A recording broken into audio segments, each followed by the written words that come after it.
la femme waaye am na lu leneen lu gën a taaru gën a yéwén muy muuraay ñenn ñu choix lañ ko def d'autres obligations effectivement il s'agit de ça d'une obligation lan nga ci xalaat. waaw d'abord bu ñu démarrer ci li nga xam ne moo xew fële ca Grand Théâtre ba noppi. pour man directeur bi dafa nekk def confusion. waaw parce que yow administration nga yor. administration ay textes ñoo ko tënk. du da ngay toog rek ne administration comme sa kër damaa bëgg ñëpp di solo ni wala ñëpp di kii déedéet. nee na Grand Théâtre li ko sos dañ ne dafa am ci biir këyit yi. ñu ne dafa am benn esprit panafricaniste boo xam ne moom la ñu war a am doxalin bu démarche panafricaniste boo xamante dañ ko war a am maanaam ubbeeku jëmale ci lu jëm ci wàllum africanité ak yu ni mel ak yooyu. mais loolu pour man ça doit être des politiques. organiser des événements yoo xamante ne. nit ñi dañuy ñëw un peu partout nit ñi dañuy jóge un peu partout ñëw di bokk di def loo xam ne da ngay valoriser la culture sénégalaise wala la culture africaine nga jékki-jékki ñu ne Grand Théâtre comme ni ñuy organiser ay FESPACO feneen ak feneen nga dégg ñu ne Grand Théâtre mi ngi promouvoir def na élection boo xamante ne Miss traditionnelle lañ koy tuddee xam nga ñu leen di dégg ci ay initiative yu ni mel ngay dégg ñu ne Grand Théâtre def na benn genre foire boo xamante ne ay produits locaux kese lañ fay jaayee. c'est-à-dire il y a pas mal d'initiatives yoo xam ne mënoon na ko jël ñëpp xam ne kii orientation bi fële la jëm. mais defoo loolu nga ne ci colko gi nga ko jëmale ça pose problème. d'abord bu dee colko gi la tey ji et après ñu fay ñëw léegi après ñu fay ñëw d'accord dinañ ne ma dañ leen di seeti ji dañuy dem xooli ji li nga xamante ne moom la ñuy sol boo ñëwee war nga sentir ne fi mais Grand Théâtre tabax bi rek ci boppam. tabax bi rek du tabaxu panafricanisme ñii duñ bàyyi xel ci loolu lu tax defuñu ko néegu ñax boo xamante ne genre case lay doon comme genre yooyu noonu ci biir ñu tënk leen lépp ci biir comme case des tout petits xam nga case des tout petits l'idée bi ci Abdoulaye Wade indi mooy comme case yi nañ ko daan defee xale yi nekk ci biir mag bi ñëw di leen léebal moo tax mu ne dama ko def case am ay kii ci biir mu jël forme case def ko mu doon case des tout petits pour ñu garder loolu ñuy am ay mag yu ñuy jël ci koñ ñi dem di léebal xale ci biir case yi mais Grand Théâtre su fekkoon ne idée boobu la am par exemple ñu def ko case bu mag waru ñu def ko genre village def ko village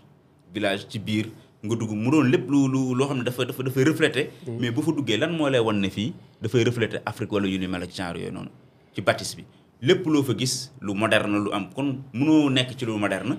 bëgg ànd ak nit ñi ne leen non da ngay indi benn décoration bi si biir y a beaucoup de traces panafricaines non am na fa mais man je parle de édifice bi laa lay wax boo ko rombee wala ngi si benn salle bu mag la boo xam ne dara différencié wu ko ak yeneen salle yi ngay gis si àddina bi amphithéâtre la waaw bu mag la rek jeex na kon kay na commencé ci kii bi nu ñu koy waxee mur bi mu changé ko yii mu changé ko chaise yi ni ñu ko def nii mu def ko genre chaise yoo xam ne couleur bi rouge bi mu def ko genre Lagos xam nga li ma la wax yu bëree bëri mu refléter Afrique boobaa habillage rek lay andi waaw mais loolu laa la wax ñu xam ne kii kat kër gi léegi lépp mais ki sol lii ku ñëw sol greffage am sol kii ñëw toog donc daan doo ko sol wala doo fi duggee wala mu fiy liggéeyee ñëw sama bureau toog donc c'est-à-dire pour être cohérent voilà merci ci tabax bi waaw lii lan moo ko différencier yeneen tabax yi ngay gis un peu partout mais xaw na niroo ak l'architecture égyptienne quand même un peu d'accord naa ak yow ba tey niroo na ak ñoom mais ce que je veux dire mooy pour man gis nga case yi moo nekk nii xam nga kii lii moo gën a nduru Afrique ñii ñoo waroon naa wax ku fii ñëw tamit na nga sol solo goo xam ne colu Afrique lay doon da ngay ak girafe bi les forêts africaines voilà da ngay ñëw ànd ak lu ñu wax mais bref c'était un constat léegi bu ñu ñëwee ci biir note bi nga xam ne génnee na ko ba tey dama gëm ne administration lépp loo ci génne dafa waram loo koy laytaayalee da ngay ñëw nga ne vu la constitution wala vu la loi nangam ak nangam vu nangam ak nangam tere nañ nangam ak nangam man su ma doon moom wala ma jege ko di ko conseiller dama naan le Grand Théâtre encourage 2 points les habillements damay encourager laa leen di wax damay encourager du ma exiger du ma imposer voilà damay encourager habillement yi nga xam ne yëpp dafa am rapport ak Afrique nangam ak nangam mi ngi encourager tamit ñi nga xam dañuy ñëw di bañ a dépigmenté wu ci administration bi ñuy porter greffage ñu ngi encourager ñu dindi greffage yi bu ko defee dañ naan kër gi kat bëgg nañu orientation bi jëm na le waaye forcé wuñu kenn ku mu neex def ku mu neex bañ a def waaye su ko bëggee jëmale foofu te amul lu mu ko dëgëree dafay nduróog jaay doole tey ji jigéen ba fa nekk xeesal nu mu day commencé bañ a diw bu dekkente ne borom këram xeesal bee ko neex ba mu dugg ci lu mu koy wax léegi day indi problème ci biir kër gi man sama jabar su fa doon liggéey dafa xeesal ba weex tàll man bi ma koy takk dafa fekk mu xeesal léegi mu dugg Grand Théâtre yow nga ñëw am directeur bees na ko bàyyil xeesal bi indi lu problème suñu kër ñun léegi jabar day am benn dilemme bu mu am entre xeesal bi ak borom këram ak liggéeyam donc pour moi. je crois que la note n'est pas appropriée. non baaxul ça ne se fait pas. parce que même exemple bi nga jël noonu parce que booy tere da ngay tere loo xam ne ça peut être circonscrit. voilà c'est ça au sein de l'entreprise. merci si entreprise bi la merci. mais bu fekkee dafa nar a impacter tes autres relations tes autres espaces et cetera ça peut poser problème. bu dee solo man mën naa ne su may dem du ma sol li su ma ñibbee sama kër ma sol ko mais quant à su ma melo. wala loo xam ne ci mën na nekk waa dress code mën nañ ko nangu loolu dañ koy am. par exemple loolu dañ koy am nga ne ko fii ñëw encouragé nañ ngay sol ay tissu africain nangam ak nangam góor ñi bu ngeen mënee sol nangam yooyu on peut comprendre nga ne damay encouragé bu doon politique boo xam ne da nga leen di accompagner mais quant à jóg jël affaire bi teg ko noonu. non man d'accord ma ci te gëm naa ne du xalaat boo xamante ne xalaat bu gën la. parce que am na lu nekk da nga koy gis mais lu ne dañ koy waajal aussi. mais lii mënul am njeexital un peu ci administration Pastef. de manière non mais lii ñu def nii xaw ma fan lañ ko mën a attaqué mais fu ñu ko attaqué day daanu. tey jii ku fa liggéey. il retiré na ko. si retiré na ko mais ça vaut la peine. mais c'est une erreur gis nga loolu moo tax gis nga Bécaye. diisoo am solo. ak ay conseil man dama ñeewantal yenn directeurs yi. man de wallaay Azim su ma nekkoon ci benn direction nga nar a génne note bi naa la sëñ bi lii bu mu génn. mais lii est-ce que note bi génn na sans que ñu teg ko. au sein du conseil d'administration moom def na vidéo non même bu ñu ko tegee conseil d'administration. je ne pense pas mais def na vidéo di ko layal def naa ne xaw ma ndax gis ngeen vidéo. def na vidéo bi expliqué voilà def na vidéo bi expliqué mu def ko mais le coup était déjà parti et puis amul lu mu ko mën a layalee. parce que lu jël nit ki ci melokaanam. ak ay greffage bu leen ko teg ak nanga yow boo tegul greffage léegi nga dem ministère de la culture bi nga xam ne moo la tiim. coiffé la nga fekk ñu teg greffage. donc pour man. ministre ba dàq teg greffage sax. waaw pour man donc yooyu surtout ay greffage yi bu leen teg greffage wala perruque wala nangam ak nangam yooyu c'est autre chose quoi il ne devait pas le faire. mais est-ce pour autant war nañ mën a encourager lu ci mel ni dépigmentation nga xam ne. non loolu kenn du ko encourager. xeesal kenn du ko encourager. man dama sax pour. ñu am ay campagne de sensibilisation fii kenn du si sensibiliser. dañ ci war di sensibiliser di ci yedd xale yu ndaw yi ciy dugg ñu ci dugg ñu doog leen a dimbali xool naka lañ ciy génnee. loolu beneen liggéey la. beneen mbir la mais mënoo jékki-jékki rek ñëw ne nangam xam nga xeesal bokkul ak wateef man mën naa ñëw ci entreprise ma ne ko dégradé du fi dugg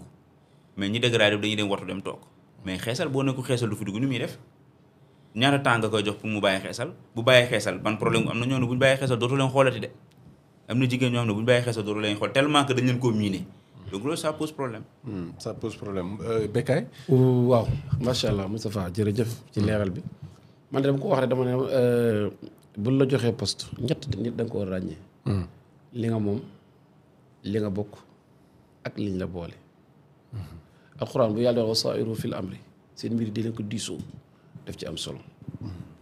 man wóoram wóor yàlla su ci diisoo woon ak entourage am communiqué bi du génn note de service bi du génn mais malheureusement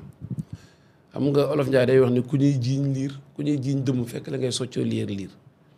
yow àllab neen bañ la falee ñu bëri nanguwuñ ko am na ñu bëri ci artistes yoo xam ne ñu la contesté war nga góorgóorlu fas jom takk sa lafu sër ba lépp looy teg rek war nga teg loo xam ne ku ko gis dina ayeen aussi tamit.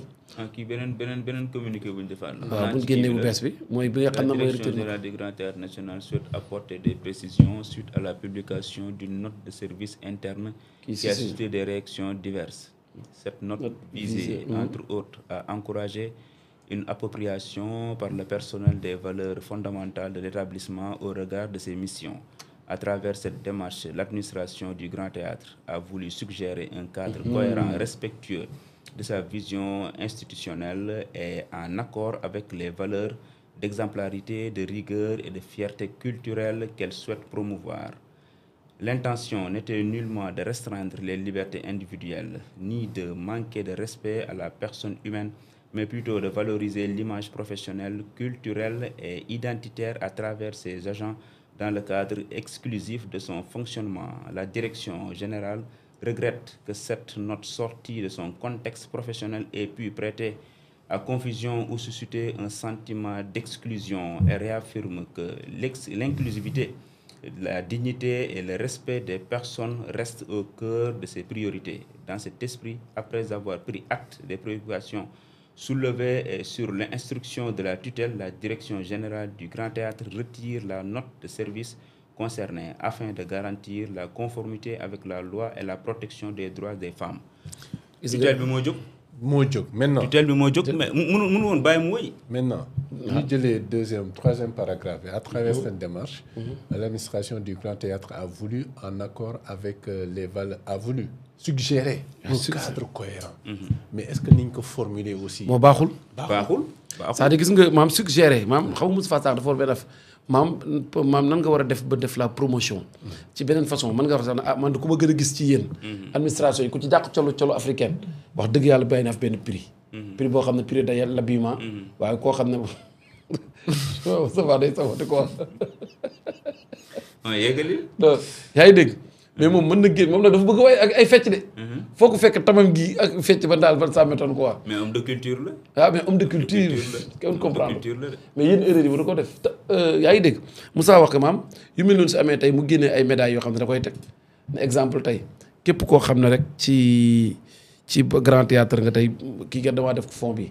ñoo xam ne spécialement pour ñuy solo culture rek la laa koy jàppalee nag. maanaam pour favoriser leen mu nekk ay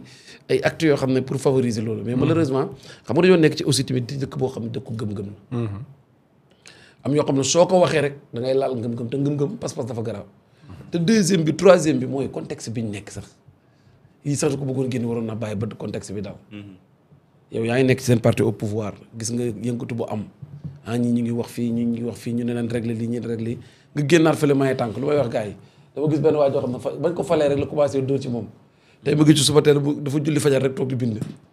ma ne ko ma ko ma dugg commenté di ko tooñ na ko seen waa ji may na tànk tey de mais malheureusement te loolu moo xew loolu nag lu ñu ciy teetal mooy yenn DG yi soo ñëwee ci administration nekk ci ku bees pour la première fois nga nekk directeur mais sooy jël del consulter ay nit yoo xam ne ñoo la ci jiitu Moustapha man am na loo xam ne balaa ma ko def je t'appelle au téléphone bëri na yoo xam ne yu bëri balaa ma ko wala balaa ma ci def naa woo Moustapha na ko mais gaynde yow lan nga xalaat ci lii laa bëgg a def mënu ma non est-ce que su ma coupé ci moom pare woo imam Al Amin Dramé des fois laaj ko imam lii dama ko bëgg a def lan nga ci xalaat et pourtant nag fee man maa fay kilifa gu su ma neexoon ma ne damay jël décision bi mais dama leen laaj ñu wax ma suñ pare ma consulter booy laaj lépp mais lan nga xalaat ci affaire bi ñu wax man de di laa xalaatee les derniers mots bi nag vous revient mais après nag yow yaay toog xool xam ne sondage bi gars yi def nii lii moo gën a favorable nga def loolu mooy loolu xuraan di wax mbir yi dee leen ko waxtaanee nit fii ak say mbir yaa ngi koy diisoo ak doomu aadama yi nattu yàlla dogaawte toog sa kaw mu waxtu wala yàlla bu lay nattu sax dal na nattu loo attan mais tey mi ngi nii gis nga génnee communiqué matugul 24 heures nga retiré waat ko bu dul dara sa crédibilité sax yaa ngi ciy joué lan la ñuy wax léegi pression bu ñuy teg est-ce que waruñu koo dàq est-ce que waruñu naa nga loo xam ne dafa am yaa sacrifié nga sa bopp daal mu nekk loo xam ne yeneen directeurs yëpp nañ ciy bàyyi xel ñoom ñëpp di bàyyi xel ci yenn détails yi buñ ko xeeb Moustapha waa ji boo ko xoolee dafa nekk ku bëgg boppam de Moustapha xool ko photom ba ca gannaaw homme de culture la moom non xoolal photom ba ca gannaaw waa ji ku bëgg boppam la def gis nga ko photo ba ca gannaaw photo ba la ca gannaaw photo latéral bi la xam naa certainement côté droite bi fa la bu waaw côté droite bi la waaw xaw ma de waaye daal beneen bi la dafa toog si table côté bi na gisoo effectivement ça c'est le côté latéral mais na góorgóorlu daal na góorgóorlu bu baax a baax te bañ a yenn détails bu mu ci nekkati dégg nga te bañ a maye tànk wala gars yi bu mu ne maye tànk dégg nga jërëjëf da ngay dolli Moustapha non c'est bon c'est bon merci beaucoup loolu moo nekkoon sujet sociétal bi nga xam ne loo xam ne dafay xew très très souvent si société bi ku nekk ak choix yi nga am par rapport ak na ngay solo par rapport ak ni ngay mënee sa mode de vie ku ci nekk sa responsable bopp nga ci lu ci mënti am rek ku ci ne moo koy mëneel boppam waaye am na ay yenn références yoo xam ne jox nañu ay tegtal ku ci nekk itam selon sa responsabilité yaay xool noo koy conduire donc bi ngi noonu le sujet sociétal merci beaucoup Moustapha merci Bekay Koundoul donc balaa ñuy dugg ci sujet yi nga xam ne moom la ñu bëgg faram-fàcce tey ñu saafonte un peu ak ñi nga xam ne fekk nañ ñu ci waxtaan bi muy Ether Charlie Biyita Arogne